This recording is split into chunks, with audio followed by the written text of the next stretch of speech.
we're going to be moving on to a bit of a different topic here with an exceptional player being named for the first time since 2020, with Connor Bedard being the last one. And we're going to be continuing that in the WHL with the second ever WHL player being named as an exceptional player in Landon DuPont. And he is a 14-year-old defenseman who is from Calgary and has been playing with Edge School. I don't know for how long. This might be his first season there. I have no clue. But he has been absolutely just destroying everything. He has been dominant as it gets. If you look at some of his stats or watch any of the tape, he is absolutely incredible. You pretty much you won't hear a bad thing from any scouts who talk about him. And it's fair. I got to call one of his games back in. He played in the Circle K Classic. I did play-by-play for that tournament. And I can fully say that offensively, he is completely as advertised. I think he has probably the best edge work I have ever seen live. And that says a lot. I've watched NHL hockey. I'm fully saying that. He almost can go as fast while going sideways as he can forwards, which is the most stupid thing that I've ever watched in my life. And he's playing against 16, 17-year-olds at 14, and he's dominating. And that should say a lot. Yeah. At defenseman. He's putting up these totals at defenseman. Yeah. I have his stats here. So he played at the Edge School, and they played 30 regular season games. Yeah. And again, keep in mind he's a defenseman. Do you have a guess for how many points he had? I do because I know the number. Do you know? Yeah, it's 62. Okay, yeah, 62. But, yeah, just the most stupid thing. More ever. than 2 points per game. Yeah. Against. So it is against older competition. Yes. And good competition. Okay. It's a good school. It's under 18, so playing against 16 and 17. The division that they play in is there are scouts coming to watch the players in these tournaments and in the league that he's playing in, and he's basically dominating these other CHL prospects and making them basically look amateur. If you watch him, the one thing that a lot of people have pointed out, this is, if you read any of Eric Francis's articles on him or anything like that, is the one thing that really makes him stick out. And it always is this. Whenever you see players dominate like this, they can be as athletic as they come, but if they can't read the ice, they are useless out there. They won't know where to go. Landon DuPont basically plays like he's 10 steps ahead of everyone else on the ice, which makes him just that much more skilled. He's so disciplined. He's so patient when you watch him play. He knows he's the quickest person on the ice, and he takes advantage of it because he knows he doesn't need to use his speed the whole time to score, which is what makes him such an insane offensive player. I remember making the comparison on the broadcast, basically saying he's like a fourth forward up there. He pretty much rushed up every shift. Because that's where he's going to make his money. He's absolutely a ridiculous. I heard one. I don't know whether they were serious about this. I kind of hope not, because it's not a good take. But I heard one person that I was working with make the argument that he thinks that he should just move up to winger. Because for someone who hasn't seen him play, I assume the reason you'd be making that comparison is that his defense isn't very good. When you watched him, is his defense... I thought that... Obviously he's 14. But... Obviously he's 14 playing 17-year-olds, which needs to be... Yes. That needs to be pointed out. I did think he got knocked around a lot in the defensive zone. I think it's just because he's undersized. He's not going to be able to push players around. And I think...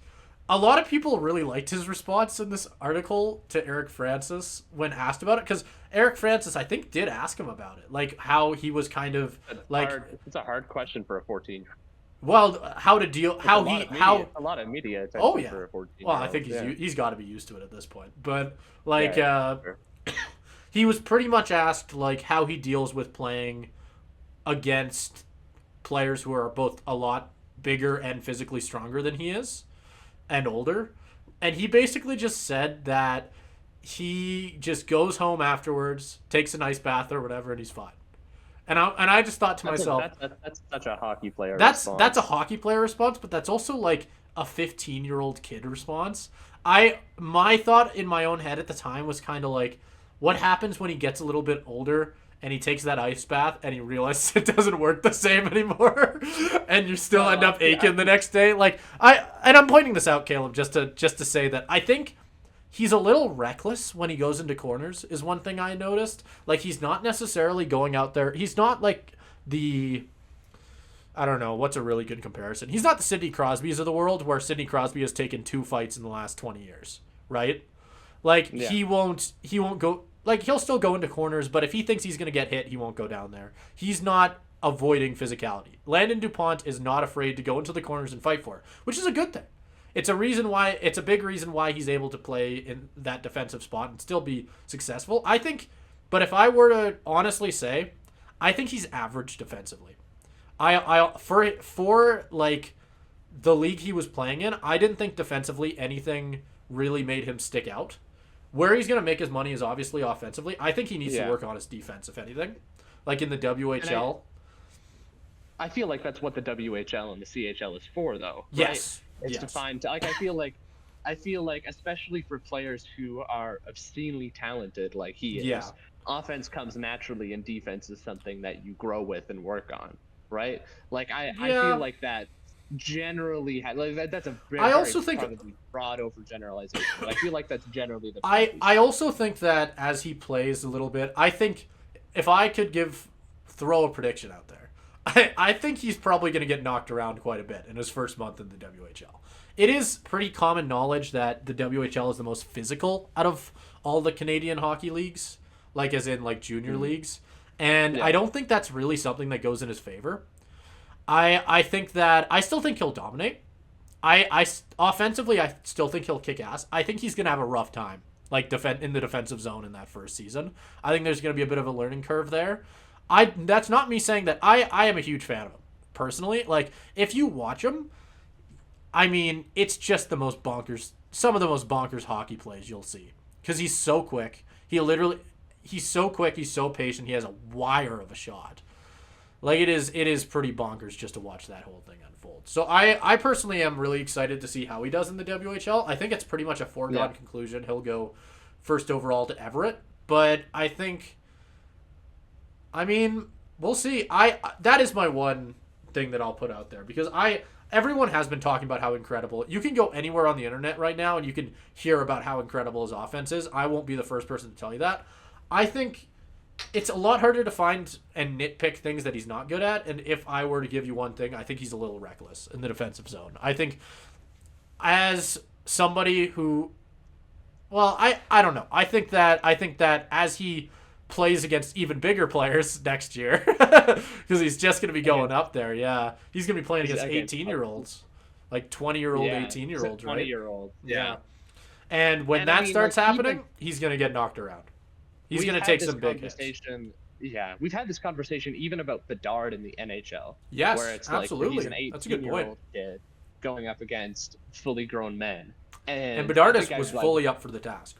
Like, yeah, and I mean, it does fully depend on the player, but I do think it is something to say, like... Can I point out, though? Can I point something out? Watch Bedard get even better. Yeah, sure. Bedard has what DuPont has and doesn't in this scenario of... Bedard doesn't really go towards the corners and that physicality. Bedard plays in the center of the ice, right? Like, it should say a lot about the fact that whenever we see Bedard really get hit, it goes viral. Because it's like welcoming him to the league, right? But I mean, that should, like, we've seen 3 of those hits all season long, really, that I can remember, and that should say a lot. He's been lit up like that 3 times, right? Yeah. I think that I don't think DuPont really has that. I think that the way he plays, he's going to get hit a bit more. That's more just what I mean. That's my worry. I think that he's going to go to the WHL. He's going to get his bell rung a couple times, I think. But I think that's okay. I think that's part of the learning curve. As long as he doesn't get hurt, which, God forbid, I hope he doesn't. God forbid. But, I just think that's my one worry when I was watching him. Like, offensively, holy crap. I don't think I've ever seen a player like that. Like, it really was one of those things where I don't even know how to put it into words. It was one of the most wild things I've ever gotten to watch. But yeah, It in ter- in terms of the physicality stuff, like I think you're right in terms of style of play making a big difference, but I also think it's a point to say like maybe don't expect the world out of him in the first season he plays in the WHL, especially like he's got that season granted specifically for exceptional status. Yeah. Like I almost like it's again we had this conversation in the summer with both Bedard and Wemby, both of whom proved any doubters wrong in terms of being able to play against these guys. So maybe the same thing happens here. But I do think there's also a big difference between a kid that's probably like just starting to go through puberty versus like fully like almost he's fully like grown isn't men, he like right? 5'10"? I thought I saw that he was like 5'10". He's 5'11". Oh, okay. He's 5'11". Yeah, like like it's not like again he's still 14. He's 5'11", but yeah, he looks like he's about 130 pounds. The difference between somebody who's 14 and somebody who's 20 is even bigger than the difference between somebody who's those 20-year-old players are like 200 pounds, 6'2", excuse me. Like it's in the WHL, which to can I also say though, I still think he'll go to the WHL and probably be close to a point per game in the games that Everett gives him. I just to be nice about it, my one worry, I don't think he's that bad defensively. I think, like I said, being an average defender isn't a bad thing for his case. It's not. Like, he doesn't need to be a world-breaking, like, defensive threat. He can be that, like, that type of, like, offensive defenseman type thing. I just think that if I'm just going to be curious what Everett does with him in the WHL. Because I think it's going to be interesting to see his usage. I think that it's going to be interesting to see what his usage is like. I think that the best scenario you can have is literally putting him out there with the best defensive defenseman you have on your team. And pretty much... And just letting him work. Because Caleb, him go. And I know this is a nuts thing to say. But, like, I fully think that he can score... He's probably a better scorer than pretty much almost anyone in the WHL right now. Probably top 10% in the WHL. Scorer or scorer as a defenseman? Probably both. Like, he's bonkers. Okay. Like, he is legitimately exact. It's just physically, like, because he is athletic as hell when it comes to speed, when it comes to, like, his edge work, when it comes to his skating, when it comes to his shooting, all that, as good as it's going to get. His, like, positioning in the offensive zone, perfect. It just comes down to, on the defensive side, he doesn't get punished as much as I think he will in the WHL. He pushes up a lot. Like, I don't think I've ever seen a defenseman, actually, that pushes up as much as he does. Like, he pretty much... I think in the offensive zone, he's always moving is one thing that I noticed when I was watching him, which isn't a bad thing, but it's something that needs to be watched. Like, he's almost always pressing forward. Like, if he has the puck on his stick, he's going to skate around in the offensive zone with it. He's not going to dump and chase. He's gonna take it in deep himself. Like, when players are behind the net, he'll be the first person stepping into the slot. Like, that type of thing, right? Which, again, is fine. Like, it got Edge a lot of goals, and it's the reason he got 62 points on the season. But it's also the type of thing where in the WHL, when he's playing against faster players who are more skilled and are be able to stop that, what happens when that leads to a 2-on-1 rush the other way? Right? Like, that's what I think he's going to have to deal with. Is it's going to be a lot of learning on when to rush up and when he shouldn't. And I think just developing that defensive side a little bit more. Other than that, offensively, I don't think he'll struggle at all. I think he's going to literally walk into the WHL and probably... I wouldn't be surprised if he scored in his debut for all I care. Like, I fully think he's ready for that. Like, offensively, I don't think there's a lot that can stop him. Other than maybe getting pushed around, but that's just because he's 15. We'll see. Honestly, I don't know. Like, we'll see. And I think in terms of, again, just to, because you're kind of outlining what you think and expectations, especially in terms of what you saw with skill level. I do want to clarify in terms of, like, the physicality point. Like, not necessarily, I don't want to, like, say that I'm, like, predicting this kid is going to be bad. Because I don't think so, and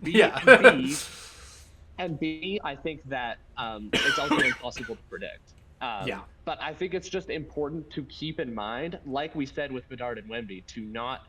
It's the WHL, so there's not going to be as much attention, obviously, which is the good thing. But I think it'll be important to not write him off if it's like he doesn't like wow everybody in year one. I think that's important. I fully think that expectations are high. I think if they're not high, they should be.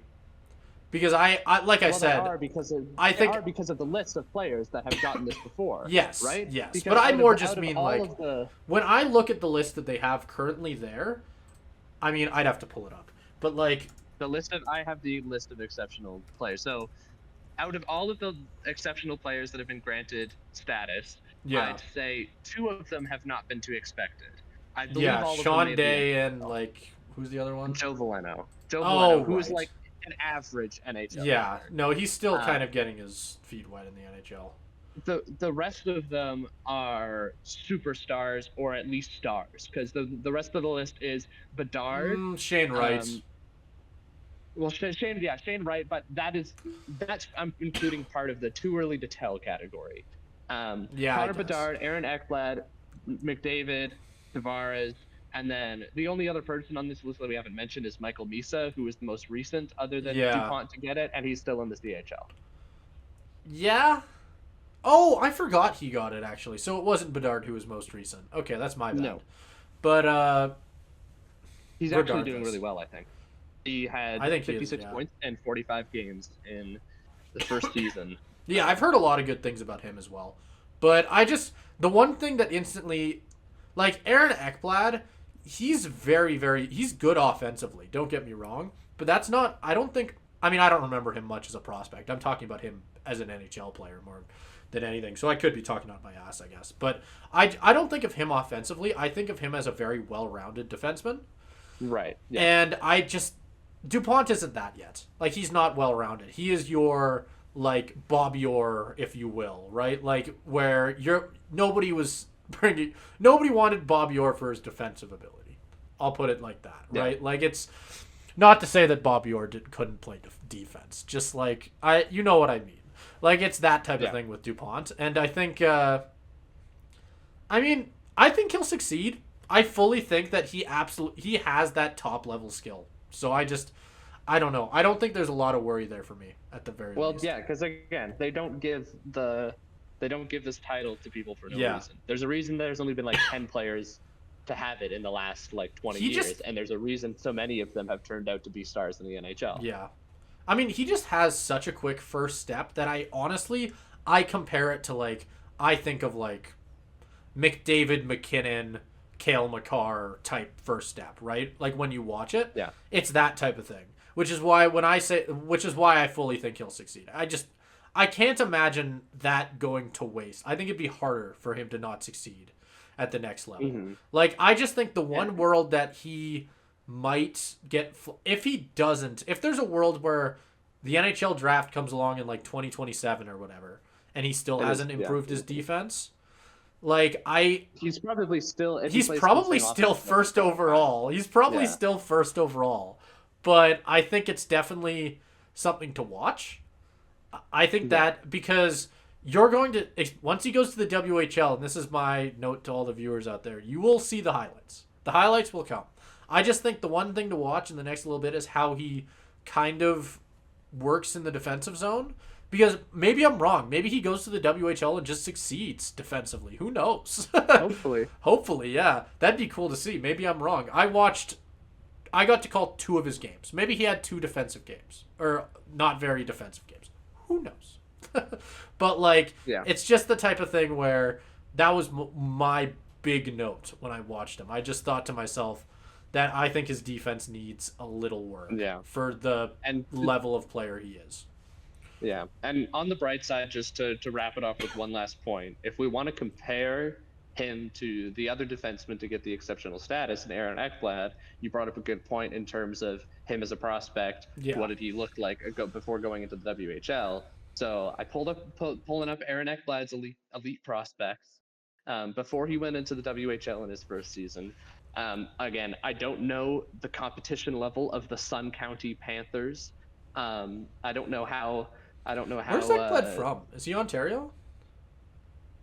He played in the OHL, so I assume. Yeah. So. Okay. It was. That was a U16 team, which is important to note because DuPont is playing in a U18 league. Yeah. And in that one season with the Sun County Panthers, Aaron Ekblad scored 34 points in 30 games. DuPont scored 62. There you go. So that shows the difference in offensive ability. Again, like you said. Not to say Ekblad is still a very strong two-way defenseman, prospect, but yeah. Probably a lot stronger on the defensive side as a 14-year-old than DuPont would be. But that is a very interesting comparison, and it is a giant gap in points, which is probably a decent sign that the offensive firepower will be there. Yes. No, absolutely. I just think, like, when I say that I think he's like a fourth forward out there, he's a fourth forward. That's what he is. Yeah. Like, he's a fourth forward who plays a little bit further back than the rest of them, is what I would call DuPont. Like, it's I don't know. I honestly, I've said a lot of things that might detract from him, but that's because I think that's the more interesting conversation. Frankly, I still think he will fully succeed. I'm super excited to see what he does at the next level. I think if you haven't, go watch yourself some Landon DuPont highlights, because holy crap, that dude knows how to play hockey. So, I mean, yeah, I'm excited. I'll definitely be a fan as he goes on to the next level of his career and all that. Yeah.